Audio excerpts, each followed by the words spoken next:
Pastor نوید ملک خداوند کی عظیم اور بین الاقوامی شہرت یافتہ خادم ہیں۔ آپ کی اردو اور انگریزی میں کتب، عہد جدید کی تفسیر، یوٹیوب پر 1000 کے قریب پیغامات، کئی مشکل ترین سوالات کے جوابات اور بائبل مقدس کے مفت آن لائن کورسز کے لیے وزٹ کیجیے www.newlifeinstitute.org۔ زندہ اور مبارک خداوند یسوع مسیح کے افضل ترین نام میں آج پھر آپ تمام مومنین کی خدمت میں یہ خاکسار خادم آداب بجا لاتا ہے اور خداوند کا شکر ادا کرتے ہوئے خداوند کی حمد اور تعریف کرتا ہوں کہ آپ سبوں کے ساتھ مل کر پرستش اور دعاؤں کے وسیلہ سے برکت پائی اور پا رہا ہوں، اور اب آپ کے ساتھ مل کر خداوند کے اس زندگی بخش کلام کو سیکھنے کے لیے تیار ہوں۔ میں آپ کو بھی اس سیکھنے اور سکھانے کے عمل میں مدعو کرتا ہوں کہ آئیے ہم مل کر اس توشہ کو، اس خزانہ کو بٹور لیں۔ وہ وقت ابھی نہیں آیا کہ اس کلام کا قحط پڑ جائے۔ لازم ہے کہ ہم اس کلام کو اچھی طرح اپنے دلوں میں جگہ دیں، کیونکہ بزرگ داؤد فرماتے ہیں کہ میں نے آپ کے کلام کو اپنے دل میں رکھ لیا ہے۔ عزیزو، ہم اس آخری اور بے دینی کے زمانہ میں بائبل مقدس کی آخری کتاب یوحنا عارف کی معرفت ملہم خداوند یسوع مسیح کے مکاشفہ سے سیکھ رہے ہیں، اور ہم اس مکاشفہ کی کتاب کے 20 باب میں ہیں۔ پہلی 2 آیات پر ہم آلریڈی غور کر چکے ہیں۔ آج میں آپ کے ساتھ مل کر تیسری آیت پر غور کروں گا، لیکن میں تلاوت ان تینوں آیات کی کروں گا تاکہ آپ میرے ساتھ شامل ہو سکے، بیک گراؤنڈ بھی آپ کو پتہ چل سکے، اور یہ جان سکیں کہ ہم کہاں اور کس وقت کے بارے میں خدا کے کلام سے سیکھ رہے ہیں۔ کتاب مقدس میں یوں لکھا ہوا ہے 20 باب کی پہلی 3۔ پھر میں نے ایک فرشتہ کو آسمان سے اترتے دیکھا، جس کے ہاتھ میں اتھا گڑھے کی کنجی اور ایک بڑی زنجیر تھی۔ اس نے اس اژدہا یعنی پرانے سانپ کو، جو ابلیس اور شیطان ہے، پکڑ کر 1000 برس کے لیے باندھا اور اسے اتھا گڑھے میں ڈال کر بند کر دیا اور اس پر مہر کر دی، تاکہ وہ 1000 برس کے پورے ہونے تک قوموں کو پھر گمراہ نہ کرے۔ اس کے بعد ضرور ہے کہ تھوڑے عرصہ کے لیے کھولا جائے۔ 3 آیات تلاوت کی گئی ہے۔ میں عرض کر چکا تھا آلریڈی کہ اس 20ویں باب سے ایک امن و امان کے دور کا آغاز ہوتا ہے، مصیبت کے زمانے کا اختتام، اور مسیح خداوند کی جو بادشاہوں کے بادشاہ ہیں 1000 سالہ بادشاہی کا آغاز ہوتا ہے۔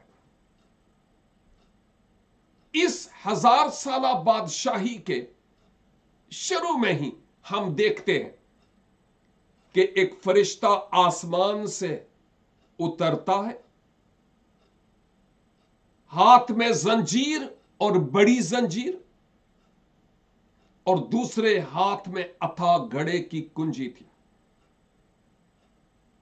اور پھر اس نے اس اتھا گڑھے میں اس حیوان کو पकड़ कर, उस शैतान को पकड़ कर जो पहले हैवान में होकर काम करता था मुखालिफ मसीह को, यानी वो पुराना सांप और वो पुराना अजदहा, इंसानियत और खुदा का दुश्मन, उसको पकड़कर गिरफ्तार करके 1000 बरस के लिए मुक़य्यद कर दिया जाता है उस अथाह गड़े में, और उस पर फिर एक मोहर की जाती है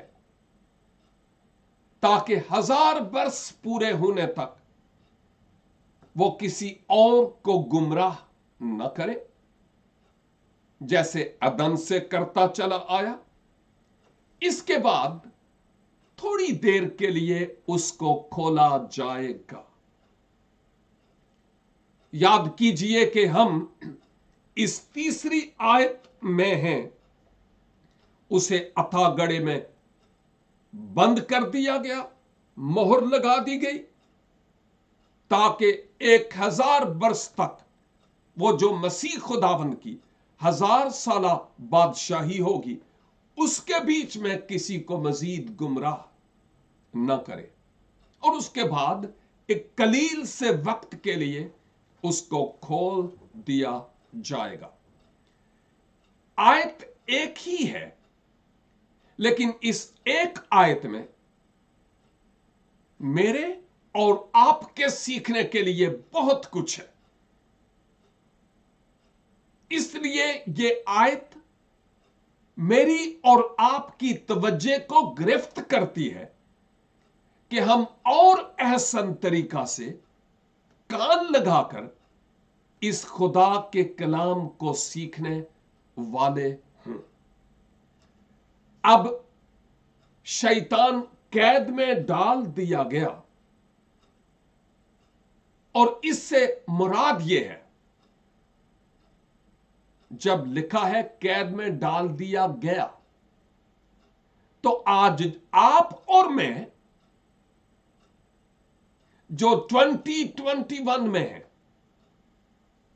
हम ये बात सोचते हैं, अच्छा कैद में डाल दिया गया, इसका मतलब ये काम हो चुका है। नहीं नहीं नहीं नहीं नहीं, ऐसा अभी नहीं हुआ। लेकिन जब खुदा के कलाम को देखते हैं, खासकर मुकाशफा की किताब में, और जब किसी काम के होने के लिए कह दिया जाता है, जैसे डाल दिया गया, पकड़ा गया, बांधा गया, गंधक और आग से जलने वाली झील में डाला गया, ये अमल अभी प्रैक्टिकली तो नहीं हुआ, लेकिन जब खुदा के कलाम में आया है कि ऐसा हो चुका, तो इससे मुराद यह है कि खुदा के प्लान, खुदा के मंसूबे अटल हैं, और उसको जमानों की कैद नहीं है। जब वो खुदा अपने कलाम में ये फरमाते हैं कि वो डाल दिया गया, तो इसका मतलब यह है फैसला हो चुका है। मिसाल के तौर पर आदम को कहा गया था, जिस दिन तूने खाया सो तू मरा। वो तो जिस्मानी तौर पर अभी नहीं मरा था, वो लगभग 1930 वर्ष तक जीता रहा। तो इसका क्या मतलब है? जब यह कहा गया सो तू मरा, तो इसका मतलब यह कि फतवा तुझ पर लग चुका है, फैसला हो चुका है, सजा सुनाई जा चुकी है, और यह होकर रहेगा। और यही सदाकत हम इस आयत में भी देखते हैं, क्या कि उसको डाल दिया गया, फैसला हो चुका है। अगरचे प्रैक्टिकली ये होगा, लेकिन फैसला हो चुका। खुदा के कानून और खुदा के मंसूबे और खुदा के इरादा और खुदा के प्लान के मुताबिक उसको ऑलरेडी डाल दिया गया। यानी जब खुदा फैसला करते हैं, यहोवा खुदा फैसला करते हैं, तो इसका मतलब यह है کہ عملی طور پر شاید میرے اور آپ کے لیے وہ ہوتا ہوا نظر نہ آ رہا ہو، لیکن ایک لحاظ سے وہ ہو چکا آلریڈی۔ اب حقیقی طور پر یہ واقعہ نہ تو مسیح خداوند کی صلیبی موت کے سبب سے ابھی تک ہوا عملی طور پر، یعنی ابھی تک شیطان باندھا نہیں گیا، نہ ہی مسیح خداوند کی قیامت یعنی مردوں میں سے جی اٹھنے کے سبب سے وہ باندھا گیا ہے، نہیں، ابھی نہیں۔ کیونکہ مقدس پطرس پہلے خط میں اور اس کے 5 باب کی 8 آیت میں فرماتے ہیں کہ ابلیس یعنی شیطان گرجنے والے شیر ببر کی طرح دہاڑتا پھرتا ہے کہ کس کو پھاڑ کھاؤں۔ یہ مستقبل کی بات نہیں ہے، ماضی میں بھی وہ ایسا کرتا رہا کہ کس کو پھاڑ کھاؤں، آج بھی وہ کرتا ہے۔ اور جب تک مسیح خداوند اپنی آمد کی تجلی اور اپنے منہ کی پھونک سے اس کو ہلاک نہ کرے، اس وقت تک وہ یہ کام کرتا رہے گا۔ تو اب اس بات پر ذرا سوچنے کی ضرورت ہے، کیونکہ ابلیس آج بھی مسلسل دھوکہ دیتا ہے لوگوں کو، ابلیس آج بھی جھوٹ گھڑتا ہے۔ مسیح خداوند کے خلاف کتنے کتنے جھوٹ لوگ بناتے ہیں اپنے ذہن اور اپنی سوچ کے مطابق۔ ابلیس آج بھی مسیح اور مسیح کے لوگوں کے برخلاف کام کرتا ہے، ایون خدا کے لوگوں اور خدا کے خلاف بولتا ہے لوگوں میں سے ہو کر۔ پرنٹ میڈیا کے ذریعہ سے بھی وہ آج بھی کام کرتا ہے اور متحرک ہے۔ بلکہ مجھے یوں کہنا چاہیے کہ بہت سارے لوگ آج خواہ وہ ہمارے دائرے سے ہے یا اس دائرے سے باہر، اس کے ساتھ بیٹھ کر سری پائے بھی کھاتے تھے، تاش بھی کھیڑ دے جے، اس میں کوئی شک نہیں ہے، اور کپیاں بھی پیتے ہیں اور بہت کچھ۔ اس سے پتہ چلتا ہے کہ ابلیس ابھی تک آزاد ہے، دھاڑتا پھرتا ہے زخمی شیر کی طرح، کیونکہ اس کا سر تو کچلا گیا، لیکن مکمل طور پر وہ ختم ابھی نہیں ہوا، کیونکہ خدا نے خود اس کو ایک خاص وقت کے لیے مہلت دی ہوئی ہے۔ اور میں حیران ہوتا ہوں، غور سے سننے کی بات ہے کہ بعض خدام مسیح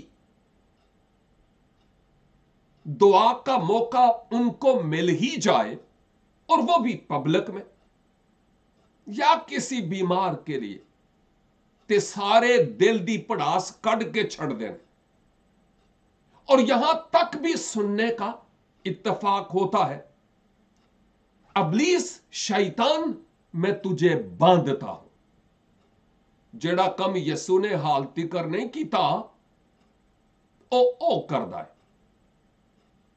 اور پھر بعض اوقات یہ بھی سننے میں آتا ہے، ابلیس تو بسم ہو جا، تو فنا ہو جا، تیرا اٹھیا ناس ہو جائے۔ اور نہیں پائی، خدا نے اس کے لیے، میں اس کی کوئی سائٹ نہیں لے رہا ہوں، میرا دشمن ہے وہ، لیکن میں یہ کہہ رہا ہوں کہ خدا نے اس کے لیے ایک ٹائم مقرر کیا ہوا ہے، اور اس ٹائم سے پہلے آپ کے کہنے پر اور میرے کہنے پر وہ اسے بسم تھوڑا ہی کرے گا۔ ہمارا خدا اپنے وعدے میں سچا ہے، بھلے جتنا مرضی آپ اس کو باندھ لیں، جنوں حالتی کر یسو نے نہیں بنیا، بن کے ویکھ لو۔ تو ہم لکیر کے فقیر نہ ہوں جو دوسرے لوگ اپنی دعا میں کہتے ہیں जरूरी नहीं कि हम उसकी कॉपी करें, हम वो कहें जो खुदा का रूह हमें हदायत करे और अल्फाज दे और हमें खास ख्याल बख्शे। और इस तरह की दुआ मैं नहीं समझता कि खुदा के कलाम के मुताबिक है।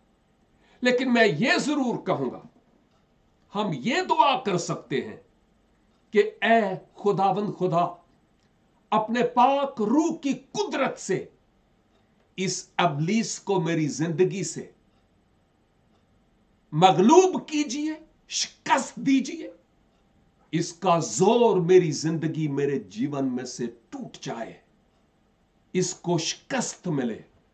और अगर हम किसी मरीज के लिए भी दुआ करते हैं तो हम यही दुआ वहां भी इसी तरह की दुआ कर सकते हैं। लेकिन जो काम खुदा ने अपने इख्तियार में रखा है, खुदारा हम उसको खुद अपने हाथ में ना लें, क्योंकि ये दुरुस्त नहीं है। अगली बात, हम इस आयत के मुताबिक ये देखते हैं, अथाह घड़े की बाबत भी हम देख चुके हैं ऑलरेडी, वो क्या है और कहां है। लेकिन इसे 1000 साला बादशाही में, जो असल में एक आलमी तौर पर खुदावंद यीशु मसीह की बादशाही होगी, उस बादशाही में इसको टोटली मुकय्यद कैद करके अथाह गड़े में फेंक दिया जाएगा। यह हमें पहले से इन एडवांस बताया जा रहा है कि उसके साथ क्या होगा। बहुत सी बातें खुदा के कलाम ने इन एडवांस बताई हैं, पेशगी, और वो ऑलरेडी हो चुकी है। और अब ये बात भी जिसकी बाबत हम देखते हैं, ये भी होकर रहेगी। लेकिन उस 1000 साला बादशाही में खुदावन खुद इसराइल में बादशाह होंगे, और उस दौरान इसराइल एक आलमी ताकत होगी, और इसमें किसी तरह का भी कोई शायबा नहीं है। मैं हिजकियल 17 बाब से एक हवाला आपके सामने रखना चाहता हूं। हिजकियल 17 बाब और इसकी 22 आयत से यहां पर लिखा हुआ है, 22 आयत से खुदा फरमाता है, मैं भी देवदार की बुलंद चोटी लूंगा और उसे लगाऊंगा, फिर उसकी नर्म शाखों में से एक कोम्पल काट लूंगा और उसे एक ऊंचे और बुलंद पहाड़ पर लगाऊंगा। मैं उसे इसराइल के ऊंचे पहाड़ पर लगाऊंगा और वो शाखें निकालेगा और फल लाएगा और आलीशान देवदार होगा, और हर किस्म के परिंदे उसके नीचे बसेंगे और उसकी डालियों के साया में बसेरा करेंगे। वो मैदान के सब दरख्त जानेंगे कि मैं खुदावन ने बड़े दरख्त को पस्त किया और छोटे दरख्त को बुलंद किया, हरे दरख्त को सुखा दिया और सूखे दरख्त को हरा किया। मैं खुदावन ने फरमाया और कर दिखाया है। ये इस्राएल के सींग के बुलंद होने की बात हो रही है। दुनिया जो मर्जी कहे, लेकिन वो वक्त आएगा जब खुदा अपने लोगों को और अपनी कौम के सर को बुलंद करेंगे। यसाया 2 बाब और उसकी भी पहली 3 आयत लिखा है, आखिरी दिनों में यूं होगा, खुदावंद के घर का पहाड़ों की चोटी पर कायम किया जाएगा और टीलों से बुलंद होगा और सब कौमें वहां पहुंचेंगी, बल्कि बहुत सी उम्मतें आएंगी और कहेंगी, आओ खुदावंद के पहाड़ पर चढ़ें, यानी याकूब के खुदा के घर में दाखिल हूं। कौन है याकूब के घर का खुदा? बनी इसराइल के खुदा की बात हो रही है, और अपनी राहें हमको बताएगा और हम उसके रास्तों पर चलेंगे, क्योंकि शरीयत सयून से और खुदाबंद का कलाम यरूशलेम से सादर होगा। काश के मैं आगे भी पढ़ूं, लेकिन मैं सिर्फ टू द पॉइंट रहना चाहता हूं। याद रखिए कि ये जो 1000 साला बादशाही है, इस बादशाही में किसी तरह का कोई जंगो जदल नहीं होगा, जैसा हम खुदावंद के पाक कलाम के मुताबिक देखते हैं, मुकम्मल तौर पर अमन। लेकिन एक और बात यहां पर कहता चलूं, जब हम 1000 साल की बादशाही कहते हैं, तो कई लोग इसको मुख्तलिफ तरीकों से समझने की कोशिश करते हैं। थोड़ी सी बात मैंने गुजरे हफ्ते भी की थी, लेकिन थोड़ी सी और हम जूं जूं आगे बढ़ेंगे और गहरी बातों को समझते चले जाएंगे, जैसे गुजरे 5 सालों में इस मकाशफा की किताब के मुतालिया से समझते चले आ रहे हैं।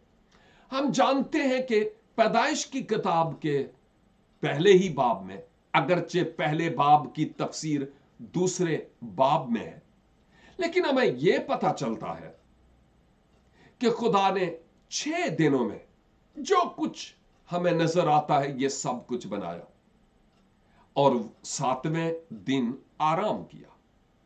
कई लोग ये ख्याल करते हैं कि जिस 1000 साला बादशाही की बात हम करते हैं वो रेस्ट यानी आराम का है। उससे पहले 6000 साल आदम से लेकर अब तक ये उलमा का ख्याल है हो चुके हैं, और अब 7वां जो 1000 साला टाइम पीरियड है, अब उसका वक्त है।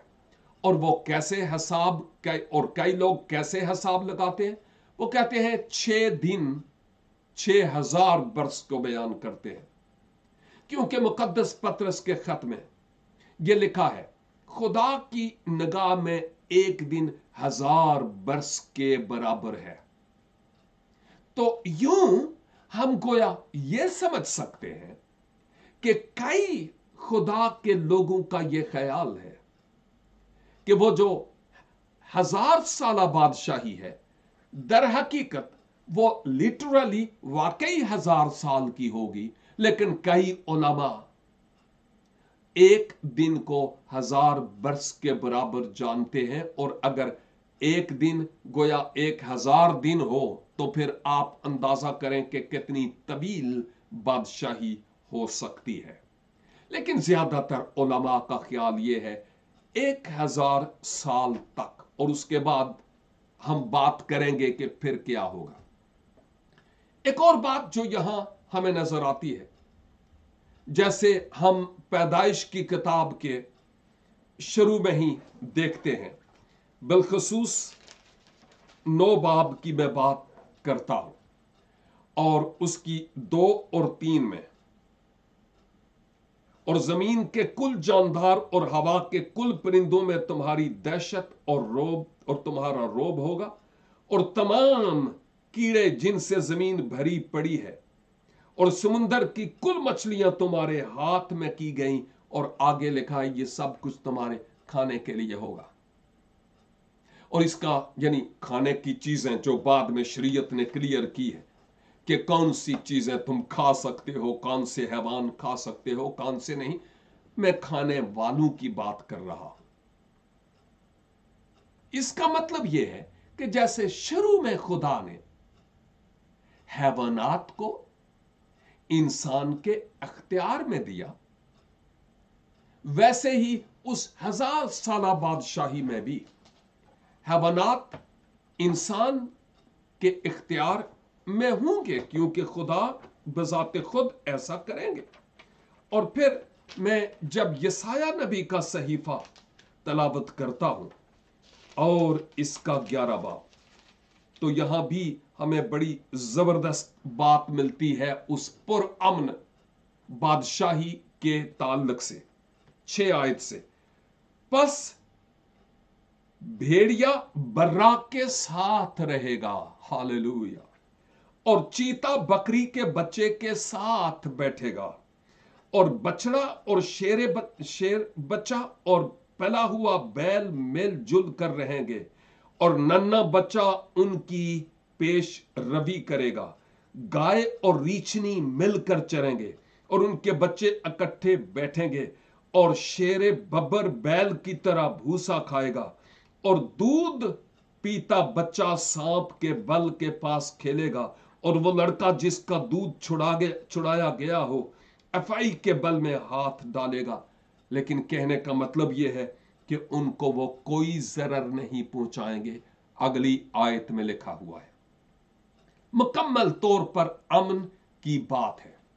اور جیسے ہم یسایہ 55 باب میں 3، 4 اور 5 آیت میں، اور ہوسیہ 3 باب اور اس کی 5 آیت میں بھی دیکھتے ہیں، اس کے مطابق بزرگ داؤد کو جس ابدی بادشاہی کا وعدہ کیا گیا تھا، اب اسی بادشاہی کی بات ہمیں اس مکاشفہ کی کتاب میں، اس 1000 سالہ بادشاہی میں ہمیں نظر آئے گی۔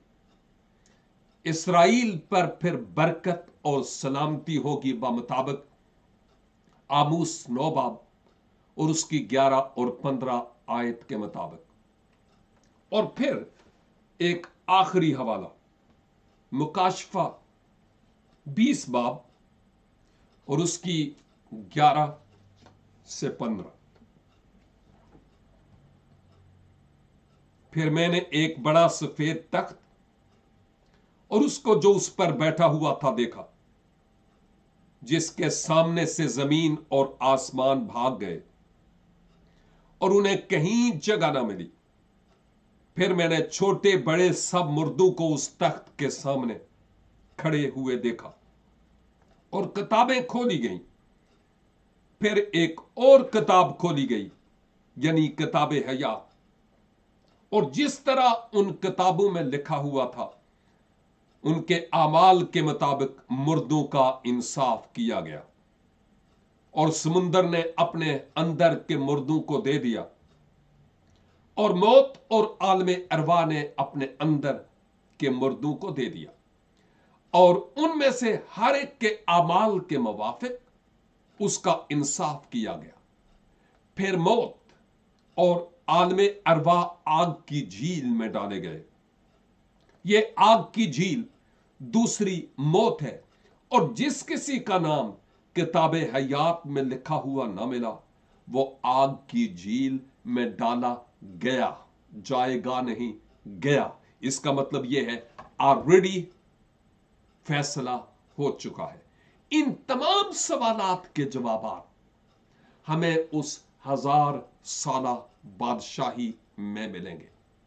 میرے عزیز بھائیوں اور بہنوں، اس تیسری آیت کے مطابق ہم یہ دیکھتے ہیں کہ اس 1000 سالہ بادشاہی کے دوران چونکہ وہ مقید ہوگا، وہ قوموں اور امتوں کو اور مجھے اور آپ کو جیسے آج گمراہ کرنے کی کوشش کرتا ہے، مزید وہ گمراہ نہیں کرے گا۔ اور سیکنڈلی، یہ بات اس آیت کے اختتام پر ہے کہ اس کے بعد ضرور ہے کہ تھوڑے عرصہ کے لیے کھولا جائے۔ اس تھوڑے عرصہ کے لیے کھولے جانے کا کیا مقصد ہے؟ اگر اس کو قید ہی نہ کیا جاتا، اگر کھولنا ہی تھا تو، اور اگر کھولا ہی گیا ہے تو کتنی دیر کے لیے اور کیوں؟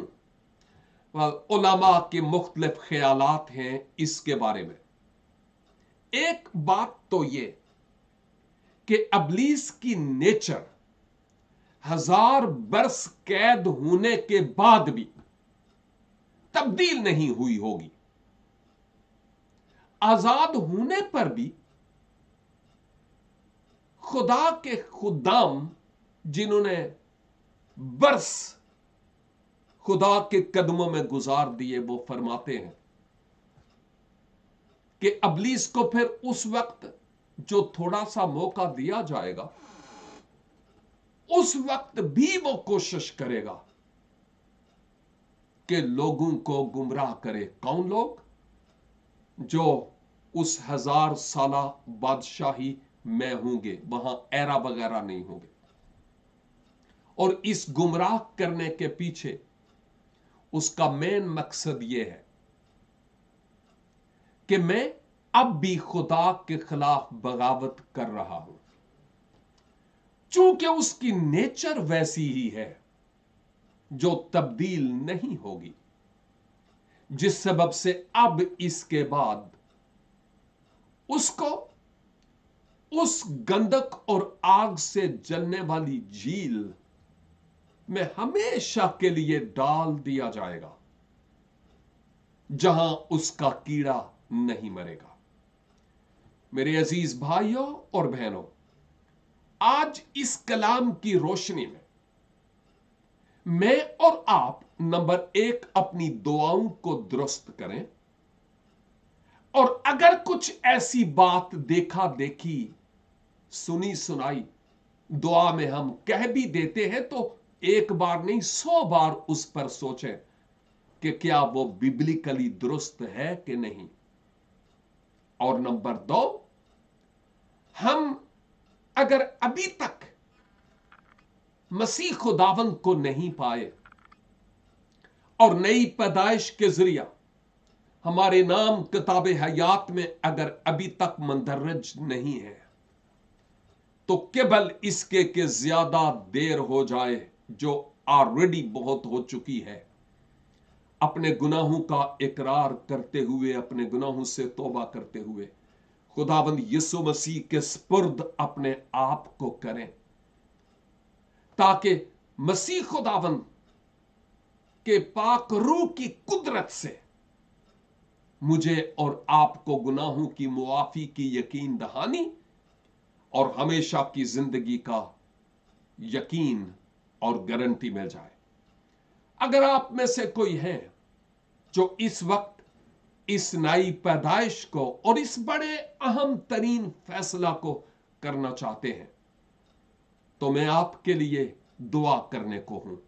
आप अपने सरों को झुका सकते हैं जहां कहीं है, और कमेंट्स में आप लिख सकते हैं कि मैंने आज मसीह खुदाबंद को अपने खुदाबंद और निजात दहंदा के तौर पर कबूल किया है।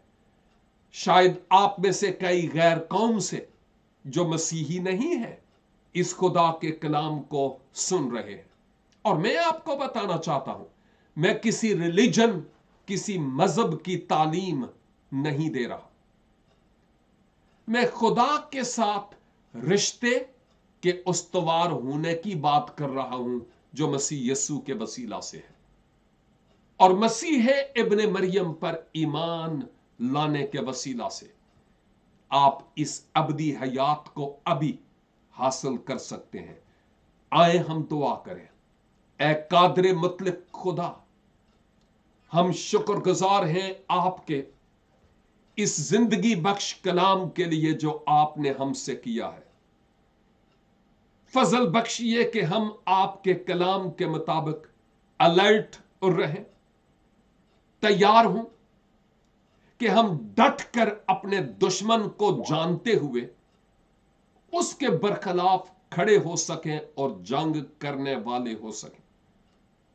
और खुदावंद आपकी पाक हजूरी में आज उन तमाम भाइयों और बहनों को, नौजवानों को, बुजुर्गों को, बेटियों और बेटों को आपके सुपुर्द करता हूं, जो अभी आपको अपने शख्सी निजात दहंदा के तौर पर कबूल करना चाहते हैं, ताकि उनके नाम किताबे हयात में लिखे जाए। ऐ खुदावंद, उनको आप अपने पाक रूह की कुदरत से तब्दील कीजिए। इंसान के तब्दील किए हुए भटक सकते हैं, वापस जा सकते हैं, लेकिन जब आप अपने पाक रूह की कुदरत से तब्दील करेंगे, तो वो आंधियों और तूफानों में भी साबित कदम रहेंगे। अपने लोगों को बरकत दीजिए और उनके वसीला से अपने नाम को जलाल दीजिए। और अगर हमारे इन नाजरीन और सामीन में से कोई भी बीमार और दुखी और लाचार है, खुदावन यीशु के नाम से दरखास्त करता हूं, उनको छू कर आजाद कीजिए, रिहाई बख्शिए, अबलीस की ग्रिप को ढीला कीजिए और मुमकिन कीजिए कि खुदावन उसका जोर टूटे और आपके लोग हर तरह के बंधन से आजाद होकर आपकी बुजुर्गी और आपके जलाल के लिए इस्तेमाल हो सके। मसीह खुदावन के जलाली, बुजुर्ग और कुदरत वाले नाम के वसीला से ये दुआ मांगता हूं। आमीन एंड आमीन। God bless you all. फिर मिलेंगे जब खुदावन की मर्जी होगी। तब तक के लिए खुदा हाफिज।